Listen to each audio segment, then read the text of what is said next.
చక్రికి accident షాక్లో Mahalakshmi. చక్రికి accident అవ్వడం ఏంటి? ఇప్పుడు మహాలక్ష్మి ఏం చేస్తుంది? 10 సీరియల్ రాబోతున్నటువంటి ఎపిసోడ్స్లో ఏం జరగబోతుందో టీవీలో కన్నా ముందుగా తెలుసుకోవాలి అనుకుంటున్నారా? అయితే వెంటనే ఛానల్ని సబ్స్క్రైబ్ చేసి పక్కనే ఉన్న బెల్ ఐకాన్పై ట్యాప్ చేయండి. అప్పుడే మేము పెట్టే ప్రతి వీడియో కూడా నోటిఫికేషన్ రూపంలో మీ వరకు వస్తుంది. ఫ్రెండ్స్, మీరు చేసే ఒక్క చిన్న లైక్ ఇంకా సబ్స్క్రిప్షన్ మాకు మరిన్ని వీడియోలు చేయడానికి సపోర్ట్ ఇస్తుందండి. ప్లీజ్ సబ్స్క్రైబ్ చేసుకోండి. చక్రి అయితే ఇప్పుడిప్పుడే మహాలక్ష్మి తన ప్రేమను అర్థం చేసుకుంటుందని, తనతో ప్రేమగా ఉంటుంది, కలిసిపోతుంది, కోప్పడకుండా మాట్లాడుతుంది అని చెప్పి సంతోషపడుతూ ఉంటాడు. ఇంతలో మహాలక్ష్మికి పోలీస్ కానిస్టేబుల్ ఇంకా ఎస్ఐ ద్వారా తన పెళ్లికి సంబంధించిన అసలు నిజం తెలుస్తుంది. చక్రి తన దగ్గర అన్ని సాక్ష్యాలు ఉంచుకొని తనకు ఏమీ ఇవ్వలేదు, కావాలనే తనని మోసం చేసి పెళ్లి చేసుకున్నాడు అని మహాలక్ష్మి నమ్ముతుంది. వెంటనే ఇంటికి వచ్చి తన లగేజ్ అంతా ప్యాక్ చేసుకొని ఇంట్లో అందరికీ చెప్పి చక్రి చేసిన మోసం గురించి చెప్పి అక్కడి నుంచి వెళ్ళిపోతుంది. ఇంకా ఒక్క క్షణం కూడా ఇక్కడ ఉండను, దయచేసి నన్ను అర్థం చేసుకోండి అని చెప్పి దివ్య దగ్గరకు వెళ్ళి తన హాస్టల్లో జాయిన్ అవుతుంది. ఇక ఇంట్లో వాళ్ళందరూ అయితే ఒక్కసారిగా షాక్ అవుతారు. ఏంట్రా నువ్వు చేసిన పని? ఇంత మోసం చేస్తావా? తనని పెళ్లి చేసుకోవడం కోసం ఇలా చేస్తావని అనుకోలేదు. తనని నువ్వు ఎంతైతే నిజంగా ప్రేమిస్తున్నావో నువ్వు చెప్పిన అబద్ధాల ద్వారా తను అంత దూరం అయిపోతుంది. దయచేసి మీ మధ్య ఉన్న అపార్థాలన్నీ కూడా క్లియర్ చేసుకోండి. నువ్వు ఏదైతే అబద్ధాలు చెప్పావో ఇప్పటికైనా తన దగ్గర ఒప్పుకో అని చెప్పి మాధవ తనకు సలహా ఇస్తాడు. ఇక చక్రి అయితే ఇంట్లో నుంచి మహాలక్ష్మి మళ్ళీ వెళ్ళిపోవడంతో ఇక తను ఎప్పటికీ తిరిగి రాదు అని భయంతో చాలా కంగారు పడిపోతూ ఉంటాడు. అదే ఆలోచనతో రోడ్డు మీద నడుచుకుంటూ వెళ్తూ ఉంటాడు. చక్రి అలా ఆలోచన లేకుండా నడుచుకుంటూ వెళ్తున్న సమయంలోనే చక్రికి యాక్సిడెంట్ అవుతుంది. చక్రికి యాక్సిడెంట్ అవ్వడంతో చుట్టుపక్కల వాళ్ళందరూ కూడా తనని హాస్పిటల్లో జాయిన్ చేస్తారు. చక్రికి యాక్సిడెంట్ అయిందని తెలిసి ఇంట్లో వాళ్ళందరూ కూడా షాక్ అవుతారు. అందరూ కలిసి హాస్పిటల్కి వెళ్తారు. ఏంట్రా చక్రి, ఎందుకు ఇలా జరిగింది? రోడ్డు మీద నువ్వు జాగ్రత్తగానే ఉంటావు కదా, ఇలా యాక్సిడెంట్ అయిందేంటి? నీకేమైనా అయితే మా పరిస్థితి ఏంటి అని చెప్పి చాలా కంగారు పడతారు. ఇంతలో కన్నా మహాలక్ష్మికి కాల్ చేసి చక్రి అన్నయ్యకి యాక్సిడెంట్ అయింది, పరిస్థితి ఏం బాగాలేదు, తనకి చాలా దెబ్బలు తగిలాయి, ఈ హాస్పిటల్లో ఉన్నాడు అని చెప్తాడు. మహాలక్ష్మి అయితే ఒక్కసారిగా షాక్ అవుతుంది. ఏ హాస్పిటల్ అని అడ్రస్ తెలుసుకొని వెంటనే చక్రి కోసం పరుగుల మీద వస్తుంది. ఏంటి మీరు అన్నిటికీ అబద్ధాలు కారణాలు అన్నీ చెప్తారు కదా, మరి రోడ్డు మీద జాగ్రత్తగా ఎలా నడవాలి అని చెప్పి ఈ విషయం తెలీదా మీకు అని చెప్పి మహాలక్ష్మి అయితే చక్రి మీద సీరియస్ అవుతుంది. అంతలో మహాలక్ష్మి చక్రిని, చూడండి, ఇక మీద మీరు పిచ్చి పిచ్చి ఆలోచనలేం పెట్టుకోవద్దు. నేను మీతో కలిసి మీ ఇంట్లోనే ఉంటాను, కానీ మీ భార్యగా కాదు. జడ్జి గారు ఇచ్చిన 6 నెలల టైం వరకు మీతో కలిసి ఉంటాను. ఈ 6 నెలల్లో మీరు మారారా సరే, లేదంటే నేను ఖచ్చితంగా విడాకులు తీసుకొని మీకు శాశ్వతంగా దూరం అవుతాను. అప్పుడు మీరు ఎంత వెతికినా మీకు కనిపించను అని చెప్పి మహాలక్ష్మి చెప్తుంది. దాంతో చక్రి అయితే ఇది కళా నిజమా, ఒక్కసారి గిల్లండి అని చెప్పి అడుగుతాడు. అప్పుడు మహాలక్ష్మి చక్రి చెయ్యి మీద గట్టిగా గిల్లుతుంది. అమ్మో ఇది నిజమే, మీరేంటండి చెయ్యికి అసలే దెబ్బ తగులుంటే అంత గట్టిగా గిల్లారు అని చెప్పి అరుస్తాడు. ఇంతలో బయట ఉన్నటువంటి మాధవ, కేశవ, కన్న లోపలికి వచ్చి, మీరు చాలా మంచి నిర్ణయం తీసుకున్నారు వదిన.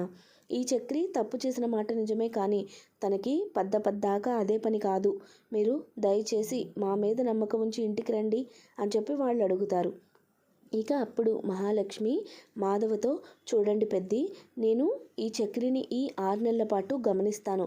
తనలో మార్పు వచ్చిందా సరే, లేదంటే ఇక నా దారి నాది, తన దారి తనది. మీరు అప్పుడు ఏ అడ్డంకి చెప్పకూడదు అని చెప్పి మహాలక్ష్మి అడుగుతుంది. దానికి మాధవ కూడా ఒప్పుకుంటాడు. ఇక చక్రి, మహాలక్ష్మి, మిగిలిన వాళ్ళందరూ కూడా హాస్పిటల్లో డిశ్చార్జ్ ఫార్మాలిటీస్ కంప్లీట్ చేసి ఇంటికి వస్తారు.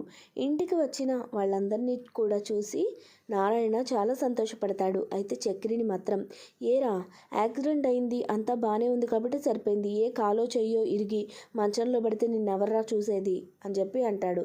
అప్పుడు ఏంటి, నాకు ఇప్పుడు కాలో చెయ్యో ఇరగలేదని నువ్వు బాధపడుతున్నావా అని చెప్పి అడుగుతాడు. అప్పుడు మహాలక్ష్మి, ఇంకా చాలు కానీ అందరు లోపలికి పదండి అని చెప్పి చక్రికి హారతిచ్చి లోపలికి తీసుకువెళుతుంది. ఇక ఇంట్లోకి వెళ్ళిన తర్వాత మహాలక్ష్మి చక్రి కోసం టాబ్లెట్స్, మంచినీళ్ళు, ఫ్రూట్స్ తీసుకొని వస్తుంది. మహాలక్ష్మి ప్రతి టైంకి కూడా, అంటే చక్రికి ప్రతిదీ కూడా టైంకి అమరుస్తూ ఉంటుంది. మహాలక్ష్మిలో వచ్చిన మార్పు చూసి ఇంట్లో వాళ్ళందరూ కూడా చాలా సంతోషపడతారు. మహాలక్ష్మి తన మనసులో ఉన్న ప్రేమని కొంచెం కొంచెం చూపించడం మొదలుపెట్టింది. ఇక మీద తను ఈ ఇంటి మహాలక్ష్మి అని చెప్పి మాధవ అంటాడు. ఇక ఇంట్లో వాళ్ళు కూడా చాలా సంతోషపడుతూ ఉంటారు. చక్రి అయితే గాల్లో తేలిపోతూ ఉంటాడు. తన భార్యలాగా మారి తనకు అన్ని సేవలు చేస్తున్న మహాలక్ష్మిని చూసి ఎప్పటికీ కూడా తను ఇలాగే ఉంటే బాగుండు అని చెప్పి మనసులో అనుకుంటూ ఉంటాడు. ఇక అదే టైంలో మహాలక్ష్మికి ఆఫీస్లో విక్కీ కలిసి, చూడు మహాలక్ష్మి, నేను నీతో కొంచెం పర్సనల్గా మాట్లాడాలి. మనం అలా రెస్టారెంట్కి వెళ్ళి కాఫీ తాగుతూ మాట్లాడుకుందామా అని చెప్పి అడుగుతాడు. దాంతో మహాలక్ష్మి కూడా కొంచెం ఆలోచిస్తూనే సరే అని చెప్పి ఒప్పుకొని విక్కీతో వస్తుంది. అప్పుడే విక్కీ, మహాలక్ష్మి, నిన్ను చూసిన ఫస్ట్ రోజు నుంచి నువ్వు నాకు బాగా నచ్చావు, నువ్వంటే నాకు చాలా ఇష్టం అని చెప్పి ఓపెన్గా చెప్పేస్తాడు. ఇక మహాలక్ష్మి అయితే విక్కీ ప్రపోజల్ విని ఒక్కసారిగా షాక్ అవుతుంది. ఏంటి మీరు ఇప్పుడు ఇలా మాట్లాడుతున్నారు? నాకు మీ మీద అలాంటి ఉద్దేశం ఏం లేదు అని చెప్పి అంటుంది. ఎందుకు అలా చెప్తున్నావు? నువ్వు చాలా మంచి అమ్మాయివి, చదువుకున్నావు, నాకు అన్ని విధాల అర్హత ఉంది, ఎందుకు నన్ను కాదంటున్నావో ఒక్క కారణం చెప్పు అని అంటాడు. అప్పుడు మహాలక్ష్మి తన మెడలో ఉన్న తాళిని తీసి విక్కీకి చూపిస్తుంది. నాకు పెళ్ళైంది కాబట్టే కాదంటున్నాను అని చెప్పి మహాలక్ష్మి అనడంతో విక్కీ ఒక్కసారిగా షాక్ అవుతాడు. ఏంటి, నీకు ఆల్రెడీ మ్యారేజ్ అయిందా?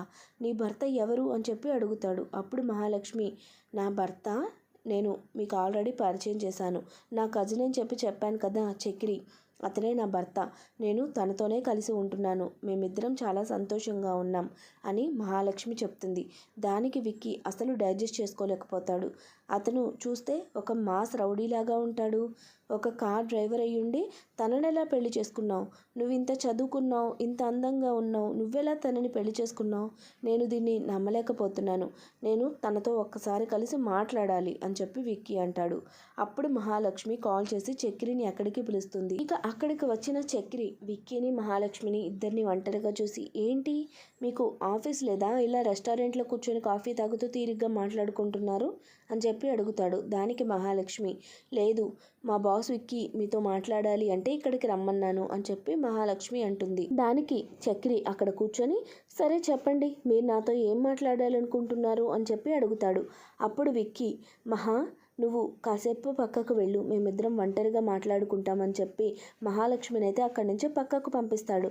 ఇక విక్కీ డైరెక్ట్గా చక్రితో, చూడు, నువ్వు మహాలక్ష్మి భర్తవని, మీ ఇద్దరికి పెళ్ళైందని మహా నాకు చెప్తుంది, కానీ మీ పెళ్ళి ఎలా అయింది, తన జీవితంలో ఏం జరిగింది, ఏది తెలుసుకోకుండానే నేను మహాలక్ష్మికి ప్రపోజ్ చేయను కదా, మహాలక్ష్మికి దూరంగా ఉండు, తను నీకు సరైన అమ్మాయి కాదు, తన కాలి గోటికి కూడా నువ్వు సరిపోవు అని చెప్పి విక్కీ అయితే చక్రికి వార్నింగ్ ఇస్తూ ఉంటాడు. అంతలో మహాలక్ష్మి అక్కడికి వచ్చి, చూడండి విక్కీ, మీరు అనేది కరెక్ట్ కాదు, నాకు చక్రి ఇప్పుడు నచ్చాడు, అంతకుముందు తను ఏంటో నాకు తెలియదు, తన కుటుంబము అదంతా కూడా నాకు బాగా నచ్చి నేను తనతో కలిసి ఉంటున్నాను, చక్రిని నా భర్తగా మనస్ఫూర్తిగా అంగీకరించాను, మీరెవరు తనని జడ్జి చేయడానికి అని చెప్పి విక్కీకి క్లాస్ పీకి చక్రిని తీసుకొని అక్కడి నుంచి వెళ్ళిపోతుంది.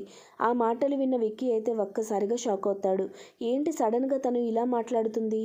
తనకి చక్రి నచ్చలేదు అనే కదా విడాకులకు అప్లై చేసింది, ఇప్పుడు తను నచ్చాడు, తనతోనే కలిసి ఉంటాను అని చెప్తుంది. అసలు మహాలక్ష్మి తన గురించి ఏ విధంగా ఆలోచిస్తుంది అని చెప్పి ఆలోచనలో పడతాడు. ఇక చక్రి అయితే మహాలక్ష్మి చెప్పిన మాటలు విని, మీరు అక్కడ చెప్పిందంతా నిజమేనా అని చెప్పి అడుగుతాడు. చూడు చక్రి, నిజమో అబద్ధమో అదంతా నాకు తెలియదు, అంతకుముందు ఉన్న కోపం అయితే మీ మీద లేదు, ముందు ముందు మీ ముందు ఫీలింగ్స్ కలగచ్చేమో, మనమిద్దరం భార్యాభర్తలుగా మారచ్చేమో అని చెప్పి నవ్వుకుంటూ అక్కడి నుంచి వెళ్ళిపోతుంది. చక్రి అయితే గాల్లో తేలిపోతూ ఉంటాడు. చూశారు కదండి, పొదరిల్లు సీరియల్ రాబోతున్న ఎపిసోడ్స్లో అయితే ఖచ్చితంగా ఇలానే జరగబోతుంది. చక్రి మహాలక్ష్మి ఇద్దరు భార్యాభర్తలుగా ఒక్కటి కాబోతున్నారు. వీడియో నచ్చినట్లయితే తప్పకుండా లైక్ చేయండి, ఛానల్ని సబ్స్క్రైబ్ చేసుకోండి. Thanks for watching friends.